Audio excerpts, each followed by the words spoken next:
Hello hi అండి, అందరికీ నమస్కారం అండి. Welcome to my channel Rafi Kadari నా చేతి వంట. మీ ముందుకైతే ఈరోజు నేను క్యాప్సికమ్ మటన్ లివర్ కర్రీ అయితే తీసుకొచ్చేసానండి. దానికి కావాల్సిన పదార్థాలు తయారు చేసుకునే విధానం ఒక్కసారి అయితే చూసేయండి.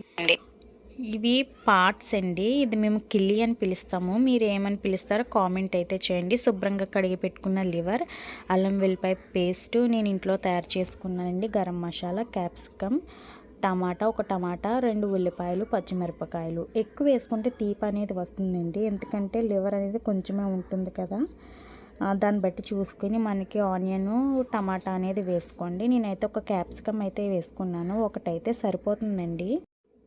ఇలా ఆయిల్లో అనేది మనం క్యాప్సికమ్ని బాగా ఫ్రై చేసేసుకుని ఒక ప్లేట్లో పక్కకైతే తీసేసుకోండి.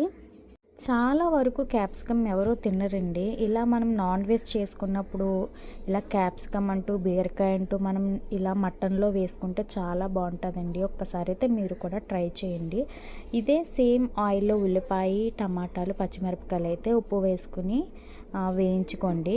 ఉప్పు వేయడం వల్ల మనకి తొందరగా అనేది వేగుతుంది. ఇలా నేను లివర్ అన్నీ వేసేసుకున్నాను.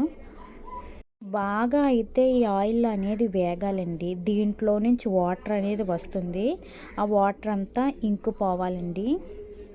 నా ఛానల్ కనుక మీకు నచ్చినట్లయితే లైక్ చేయండి, షేర్ చేయండి, సబ్స్క్రైబ్ చేయండి. ఇలాగే మీకు ఎన్నో మంచి వంటలు అయితే మీ ముందుకైతే నేను తీసుకొస్తానండి. ఇలా లివర్లో మనం పసుపు వేసుకొని దీంట్లో వచ్చే వాటర్ అంతా ఇంకిపోయేంత వరకు మనం మూత పెట్టుకొని దీన్ని ఫ్రై చేసేసుకోవాలండి.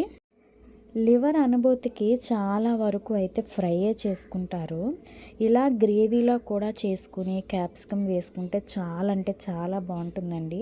ఒక్కసారి అయితే మీరు కూడా ట్రై చేయండి. ఇలా నీళ్ళన్నీ ఇంకిపోయిన తర్వాత ఆయిల్ అనేది పైకి తేలుతుందండి.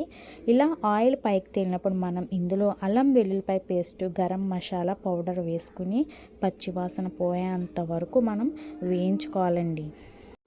ఇలా మనకి అడుగు పడుతుందండి, అడుగు పట్టకుండా మనం గరిటెతో అయితే కలుపుకుంటూ ఉండాలి. ఈ లివర్ అనేది మెత్తగా ఉండడం వల్ల మనకి కొంచెం మెత్తగా అయిపోతుంది, కాబట్టి జాగ్రత్తగా అనేది కలుపుకోండి. ఇలా శుభ్రంగా కలిపిన దాంట్లో మనం కారం అనేది వేసేసుకొని మనం ముక్కకు పట్టేంత వరకు కలుపుతూ ఉండాలండి. ఇందులో కిల్లి అనేది కూడా వేసాం కదా, దానికి లోపలికి మనకి కారం అనేది వెళ్తేనే అది దానికి టేస్ట్ వస్తుందండి. ఇలా క్యాప్సికమ్ అనేది వేసేసుకొని ఒక్కసారి అయితే మనం గరిటెతో అటు ఇటు కలిపేసుకోవాలండి. నాన్ వెజ్ కర్రీస్ మనం వెజిటేబుల్స్ వేసుకుంటే చాలా వరకు బాగా ఉంటాయండి, టేస్ట్ కూడా బాగా వస్తుందండి. ఇలా మనం ఒక గ్లాస్ వాటర్ అయితే వేసుకొని మనం దీన్ని ఒక 5 మినిట్స్ హైలో అయితే ఉడికించేసుకొని తర్వాత మనం సిమ్లో అయితే పెట్టుకొని నెమ్మదిగా అయితే మనం ఈ లివర్ అనేది ఉడికించుకోవాలండి. ఇలా మూత పెట్టేసుకొని నెమ్మదిగా అయితే మనం కుక్ చేసుకోవాలి.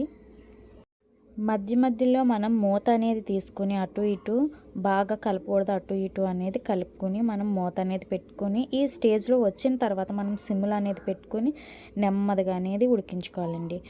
ఎప్పుడు కూడా మటన్లో కొత్తిమీర అనేది స్కిప్ చేసి మనం పుదీనా వేసుకుంటే మటన్కి ఆ ఫ్లేవర్ అనేది సూపర్ ఉంటుందండి. ఒక్కసారి అయితే ట్రై చేయండి. నేను ఎప్పుడు మటన్ కర్రీ వండినా కూడా పుదీనా అనేదే వేస్తానండి, నేను కొత్తిమీర వేయను. చూడండి, ఆ క్యాప్సికమ్ ముక్కలు చాలా వేడిగా ఉందండి, నాకైతే చాలా వేడిగా ఉంది, చాలా టేస్టీగా ఉంది. ఆ లివరు, క్యాప్సికమ్ ఇవన్నీ పెట్టుకుని తింటే ఉందండి కర్రీ. చాలా అంటే చాలా బాగుందండి, నాకైతే సూపర్ నచ్చేసింది. ఒక్కసారి అయితే మీరు కూడా ట్రై చేసేయండి. నా వీడియో కనుక మీకు నచ్చినట్లయితే లైక్ చేయండి, షేర్ చేయండి, సబ్స్క్రైబ్ చేయండి.